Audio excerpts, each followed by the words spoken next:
ایک برائی سے متعلق قرآن مجید اور احادیث شریفہ کی روشنی میں تفصیلات بتلانا چاہتے ہیں۔ وہ برائی ہے مذاق اڑانا اور تمسخر کرنا، یعنی مسخرہ پن۔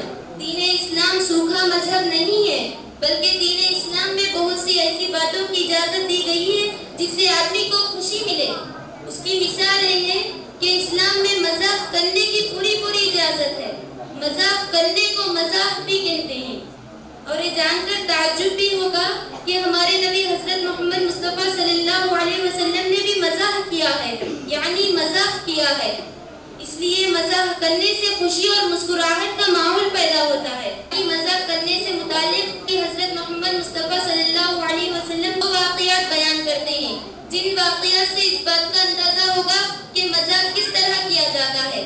ایک واقعہ سنانے سے پہلے ہم یہ بتانا چاہتے ہیں کہ ہمارے نبی حضرت محمد مصطفیٰ صلی اللہ علیہ وسلم اور چوتھے خلیفہ حضرت علی رضی اللہ تعالیٰ عنہ کے درمیان دو رشتے ہیں۔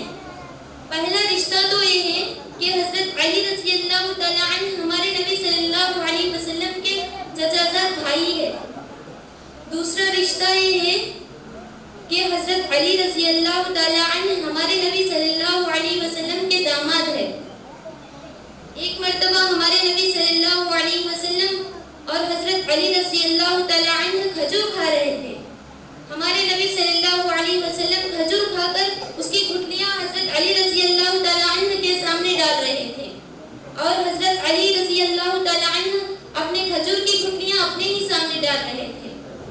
جب کھجور کھا چکے تو ہمارے نبی صلی اللہ علیہ وسلم نے حضرت علی رضی اللہ تعالیٰ عنہ سے مذاق کیا، فرمایا کہ اے علی، تم کتنے پیٹو ہو، اتنے سارے کھجور کھا گئے۔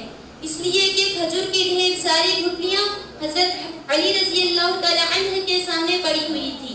حضرت علی رضی اللہ تعالیٰ عنہ سے ہمارے نبی صلی اللہ علیہ وسلم نے مذاق کیا، اور حضرت علی نے بڑے ہی ادب سے ہمارے نبی صلی اللہ علیہ وسلم سے فرمایا کہ پیغمبر، میں تو کھجور کھا کر گٹلیاں اپنے سامنے ڈال دیا، آپ نے تو کھجور کے ساتھ گٹلیاں بھی کھا لی۔ اس کو کہتے ہیں یا مذاق کرنا۔ یا مذاق سے متعلق رسول رحمت صلی اللہ علیہ وسلم کا ایک اور واقعہ ہم پیش کرتے ہیں کہ ایک بڑھیا ہمارے نبی صلی اللہ علیہ وسلم کے پاس آئی اور پوچھا کہ کیا میں جنت میں جاؤں گی؟ ہمارے نبی صلی اللہ علیہ وسلم نے کہا کہ جاؤ، کوئی بڑھیا جنت میں نہیں جائے گی۔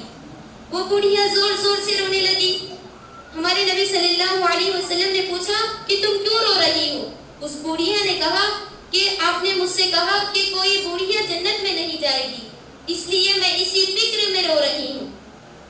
تو ہمارے نبی صلی اللہ علیہ وسلم نے فرمایا کہ کوئی بوڑھی ہونے کی حالت میں جنت میں نہیں جائے گی، بلکہ اللہ تعالیٰ ہر بوڑھی کو جوان بنا کر جنت میں داخل فرمائیں گے۔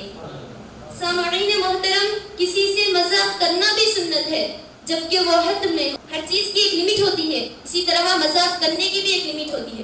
اس لیے تم کو حق ہے کہ تم اپنے دوستوں کے درمیان ضرور مذاق کر سکتے ہو، بلکہ اگر تم نے اس نیت سے کسی کے ساتھ مذاق کیا کہ مذاق کرنا بھی سنت ہے، اور اس مذاق میں نہ جھوٹ کہا اور نہ کسی کا دل توڑا اور نہ ہی کسی کی بے عزتی کی اور نہ ہی کسی کو حقیر سمجھا، تو یاد رکھو اس قسم کے مذاق پر ثواب بھی ملتا ہے کہ تم نے دوسروں کو مذاق کرتے ہوئے ان کے غم کو خوشی میں بدل دیا۔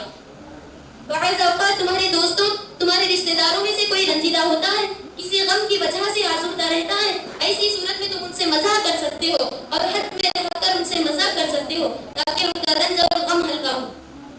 یہ بات یاد رکھو کہ تم مذاق ضرور کرو، مگر کسی کا مذاق مت اڑاؤ۔ اس لیے ایسا مذاق جس سے دوسرے خوش ہوتے ہو سنت ہے، اور ایسا مذاق کرنا جس سے کسی کی توہین ہو اور اس مذاق سے اس کی بے عزتی ہو اور اس کا دل ٹوٹ جائے، بالکل حرام ہے۔ آج ہم اس بات کا عہد کریں کہ ہم کسی کا مذاق نہیں اڑائیں گے، بلکہ مذاق کو مذاق کرنے کی حد تک ہی رکھیں گے۔ سورہ حجرات میں مسخرہ بند کرنے سے منع کیا گیا ہے۔ اللہ تعالیٰ نے ایمان والوں سے خطاب کرتے، اے ایمان والوں، مرد دوسرے مردوں پر نہ ہنسے، ہو سکتا ہے کہ وہ ہنسنے والوں سے بہتر ہو، نہ عورتیں دوسری عورتوں پر ہنسے، ہو سکتا ہے کہ وہ ہنسنے والیوں سے بہتر ہو۔ کسی بھی آدمی کا مذاق اڑانا اور ان کے ساتھ مسخرہ بند کرنا بہت بڑا گناہ ہے۔ اگر تم کسی دوست یا رشتہ دار یا پڑوسی کا مذاق اڑا رہے ہو، اس کا مطلب یہ ہے کہ تم ان کو اپنے سے زیادہ حقیر اور کمتر سمجھ رہے ہو۔ تمہیں معلوم ہونا چاہیے کہ جس کا مذاق تم اڑا رہے ہو وہ اللہ کے پاس تم سے زیادہ اچھا ہو۔ اس لیے تم کسی بھی شخص کا، چاہے چھوٹا ہو یا بڑا، امیر ہو یا غریب، مذاق مت اڑاؤ۔ اڑاؤ اور نہ ہی ان کے ساتھ تمسخر یعنی مسخرہ بن کرو. کوئی کالا یا کانا یا گڈا یا لنگڑا ہو سکتا ہے. تم سنجیدگی کے ساتھ اس بات پر غور کرو. آج تم جس کسی کے اس کے اندھے یا لنگڑے یا اپاہج ہونے کی وجہ سے مذاق اڑا رہے ہو, اگر اس کی جگہ تم اندھے یا لنگڑے یا اپاہج ہوتے اور تمہارا کوئی مذاق اڑاتا تو تم پر کیا گزرتی, تم کو کتنی تکلیف ہوتی, تمہارا دل کس قدر ٹوٹ جاتا.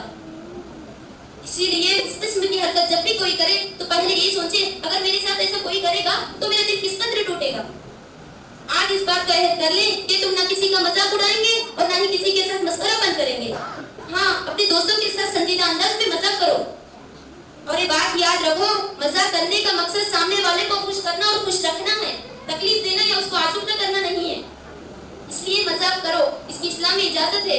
ہاں, مذاق میں جھوٹ بولنے سے بچو, مذاق میں بھی جھوٹ بولنے کی اجازت نہیں ہے. ہمارے نبی حضرت محمد مصطفیٰ صلی اللہ علیہ وسلم نے مذاق میں بھی کوئی جھوٹ بات نہیں کہی اور مذاق کرتے ہوئے حد میں رہے. اور جس کے ساتھ مذاق کر رہے ہیں پہلے اس کے مزاج کے بارے میں بھی اندازہ کر لے کہ کیا وہ ہمارے اس مذاق کو برداشت کر سکتا ہے. وہ جس قسم کے مذاق کو برداشت کر سکتا ہے اس قسم کا مذاق ہی کرے. مذاق کا مقصد دل لگانا ہے, اسی لیے مذاق کو دل لگی بھی کہتے ہیں. اور جس مذاق سے دل نہ لگے بلکہ دل ٹوٹ جائے وہ مذاق نہیں ہے بلکہ ایذا رسانی ہے, یعنی تکلیف دینا ہے. یہ اسلام میں حرام ہے. اللہ تعالیٰ سے دعا ہے کہ اللہ تعالیٰ ہم تمام کو نیک باتوں پر عمل کرنے کی اور بری باتوں سے بچنے کی توفیق عطا فرمائے. آمین. وآخر دعوانا